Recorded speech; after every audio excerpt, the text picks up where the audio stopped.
memasuki minggu ketiga ini, saya sebagai dosen mata kuliah manajemen pemasaran bersama tim dosen lainnya akan memaparkan tentang materi lingkungan pemasaran.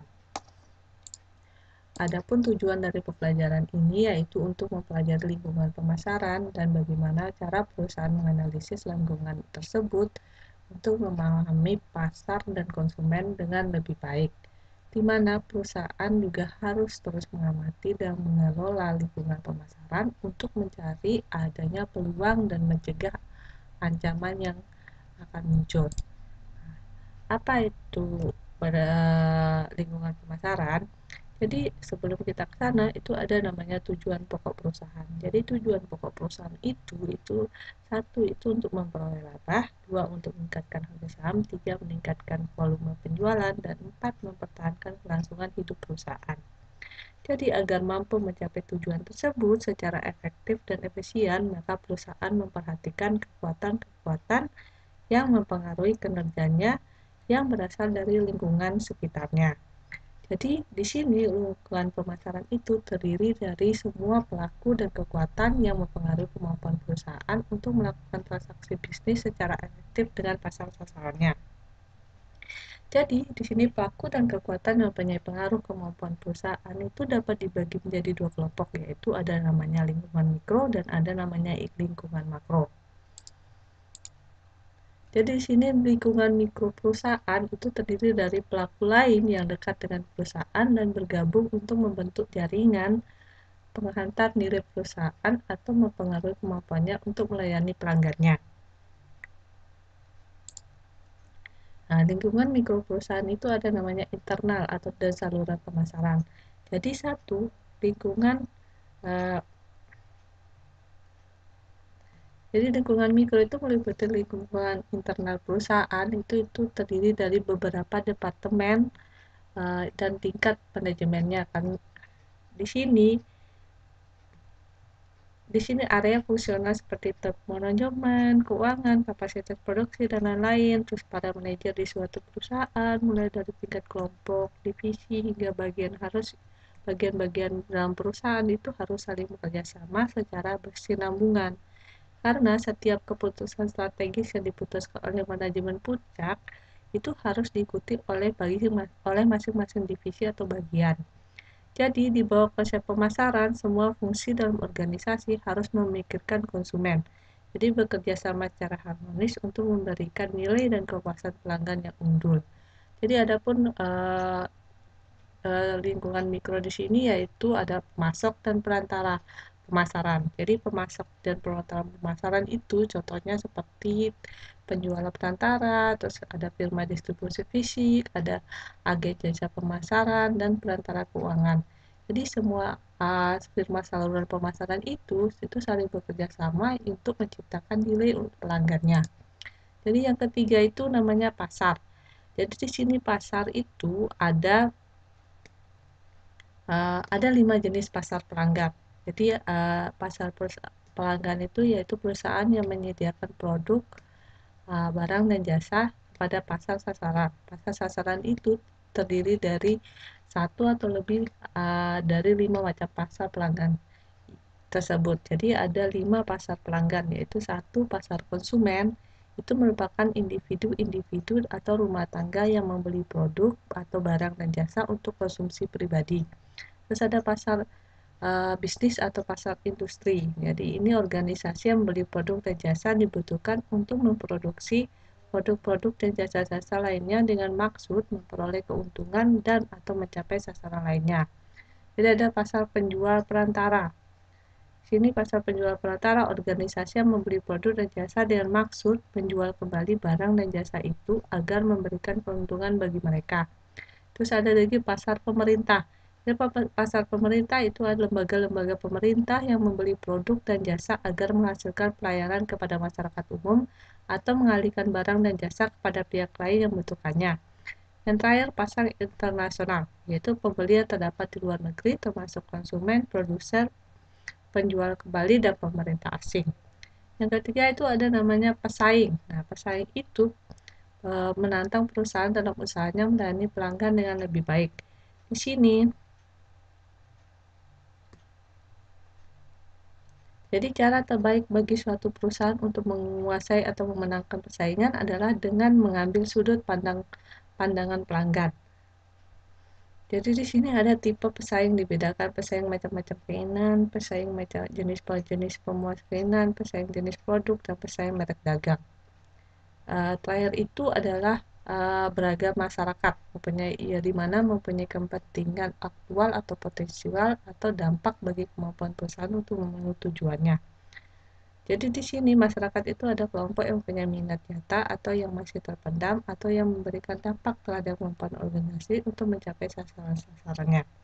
Jadi di situ ada 7 macam masyarakat umum, yaitu ada masyarakat keuangan, terus ada masyarakat media, ada masyarakat pemerintah, ada masyarakat pembela kepentingan umum, masyarakat setempat, masyarakat umum, dan masyarakat dalam perusahaan. Nah, selain lingkungan mikro, ada namanya juga lingkungan makro. Di sini lingkungan makro itu terdiri dari kekuatan sosial yang lebih besar yang mempengaruhi keseluruhan lingkungan mikro. Jadi lingkungan makro itu kayak lingkungan eksternal perusahaan. Jadi lingkungan eksternal itu yang membentuk peluang dan menempatkan ancaman bagi perusahaan. Adapun 6 kekuatan pembentuk lingkungan makro, yaitu meliputi demografis, ekonomi, alam, teknologi, politik, sama budaya. Adapun lingkungan demografi sendiri adalah kekuatan dari lingkungan demografi adalah bahwa populasi akan membentuk pasar. Jadi semakin populasi ini tumbuh, seperti peluang pasar juga akan bertumbuh. Pertumbuhan populasi dunia menunjukkan ledakan yang luar biasa, yang berarti bahwa peluang pemasarannya juga semakin luas. Nah, di sini saat ini lingkungan demografi memperlihat struktur usia yang berubah, perubahan profil keluarga, perubahan populasi geografis, populasi terdidik, dan peningkatan keragaman. Nah, di mana dilihat dari kependudukan ini, jika dikelompokkan itu ada dasar umur, pendapatan, etnis, pendidikan, dan lain-lain. Ya, semuanya itu mempunyai kebutuhan yang berbeda-beda dan juga menghendaki produk yang berbeda dan tingkat harga yang berbeda pula, sehingga dari aspek demografi ini dapat diidentifikasi sebagai peluang pemasaran. Yang kedua, ada lingkungan ekonomi. Nah, ekonomi terdiri dari faktor-faktor yang mempengaruhi daya beli dan pola pembelian. Nah, di sini pasar potensial itu pada dasarnya pasar yang didukung dengan daya beli. Daya beli pada suatu perekonomian bergantung pada penghasilan masyarakat, tabungan, utang, dan ketersediaan kredit. Nah, lingkungan ekonomi ditentukan oleh perhatian konsumen pada nilai dan perubahan pola belanja konsumen. Karena pola belanja dan nilai konsumen itu dipengaruhi oleh adanya penghasilan, tabungan, utang, dan ketersediaan produk. Jadi saat ini itu konsumen itu terperas secara finansial, sedang mencari nilai yang lebih besar, kombinasi yang tepat dari kualitas dan jasa yang baik pada harga yang wajar. Maksudnya di sini itu tingkat penghasilan itu banyak dipakai sebagai ukuran daya beli masyarakat. Jadi peluang pemasaran tentu berkaitan erat dengan seberapa besar tingkat penghasilan masyarakat. Pada masyarakat yang mempunyai penghasilan tinggi, kebutuhan akan barang dan jasa juga tinggi. Ini berarti bahwa banyak peluang yang dapat ditangkap oleh perusahaan atau pemasar. Namun demikian, tidak hanya masyarakat yang berpenghasilan tinggi saja yang peluang pemasarannya besar. Sekarang ini peluang dapat tumbuh dari tabungan, utang, dan ketersediaan kredit. Jadi pengeluaran konsumen itu dipengaruhi oleh tabungan, utang, dan ketersediaan kredit.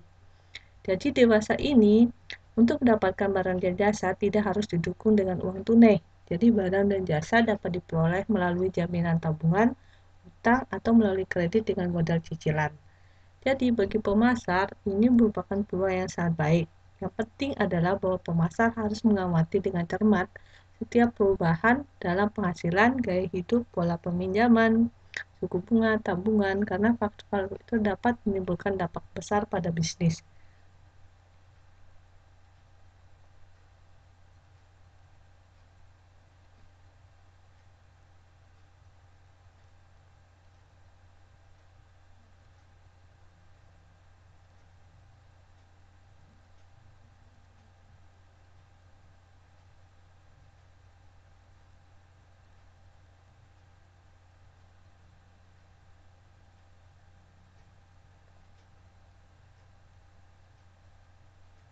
Jadi ada yang namanya perubahan.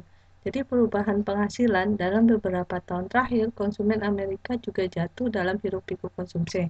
Konsumen sekarang itu menghadapi pembayar utang yang diperoleh selama belanja sebelumnya.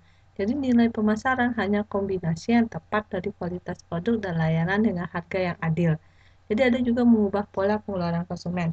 Jadi makanan, perumahan, transportasi paling banyak menghabiskan pendapatan rumah tangga. Jadi di sini ada distribusi pendapatan juga berubah. Orang kaya semakin kaya, kelas menengah menurun, dan orang miskin tetap miskin. Ada kan dua tingkat pasar, kelas menengah dan kelas bawah. Kelas orang kaya dan orang miskin. Jadi sekarang banyak perusahaan yang melakukan penawaran pemasaran mereka pada dua pasar yang berbeda-beda, yaitu kaya dan orang miskin. Sedangkan lingkungan alam itu memperlihatkan tiga gejala utama: kelangkaan bahan mentah tertentu, tingkat polusi yang tinggi, dan peningkatan tekanan pemerintah. Jadi perusahaan sedang mengembangkan strategi dan praktek yang mendukung kelestarian lingkungan. Bantuan lingkungan peluang. Jadi itu salah satu peluang uh, uh, bagi perusahaan untuk tetap waspada. Itu ada lingkungan teknologi. Dan lingkungan teknologi itu uh, mungkin merupakan kekuatan yang paling dramatis sekarang membentuk takdir kita, di mana teknologi itu selalu merilis seperti antibiotik, beda robotik, elektronik, niatu, komputer laptop, dan internet. Jadi lingkungan teknologi itu menciptakan peluang dan tantangan juga, karena dapat menciptakan beberapa hal yang terbaru. Jadi perusahaan yang gagal mengikuti perkembangan teknologi itu akan kehilangan peluang produk dan pemasaran yang baru. Jadi yang terakhir itu ada lingkungan politik. Jadi lingkungan politik itu dari hukum, badan, dan kelompok yang mempengaruhi atau membatasi tindakan pemasaran. Jadi yang kedua itu lingkungan politik itu mengalami tiga perubahan yang berpengaruh pemasaran seluruh dunia, yaitu semakin banyaknya undang-undang yang mengatur bisnis, penegakan hukum yang kuat oleh badan pemerintah, dan penekanan tindakan tanggung jawab etika dan sosial yang lebih besar. Itu ada lingkungan budaya. Nah, lingkungan budaya itu terdiri dari institusi dan kekuatan yang mempengaruhi nilai, persepsi, selera, dan perilaku sosial. Lingkungan budaya itu juga mengalami perubahan. Jadi apa saja lingkungan budaya yang mengalami perubahan? Itu ya kecenderungan menuju ke pompong digital, di mana orang hanya ini fokus kepada digital. Kepercayaan kepada institusi yang semakin berkurang, peningkatan rasa patriotisme, kepedulian terhadap alam yang semakin besar, spiritualisme baru, pencarian nilai yang lebih berarti dan abadi. Terus lingkungan pemasaran itu ada namanya reaksi perusahaan.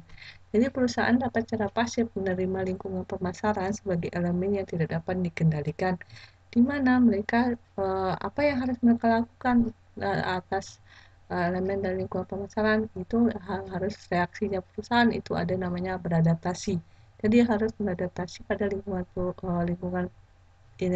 mikro maupun makro, terus menghindari ancaman. Jadi kalau sudah mengetahui apa ancaman, maka harus mencari cara bagaimana cara menghindari ancaman tersebut, yaitu yang ketiga yaitu memanfaatkan peluang yang ada. Jadi dengan untuk menghindari ancaman, dia harus memanfaatkan peluang yang sudah ada, uh, yang muncul. Jadi ada juga atau perusahaan dapat mengambil tindakan proaktif bekerja untuk mengubah lingkungan dan tidak hanya bereaksi terhadapnya. Jadi setiap saat perusahaan itu harus berusaha proaktif dan tidak reaktif. Nah, itu adalah penjelasan untuk hari ini tentang lingkungan pemasaran. Semoga materi ini bisa memberikan masukan dan menambah pengetahuan tentang manajemen pemasaran. Saya selaku dosen manajemen mata kuliah manajemen pemasaran mengucapkan terima kasih dan saya tutup pembelajaran ini dengan Assalamualaikum warahmatullahi wabarakatuh.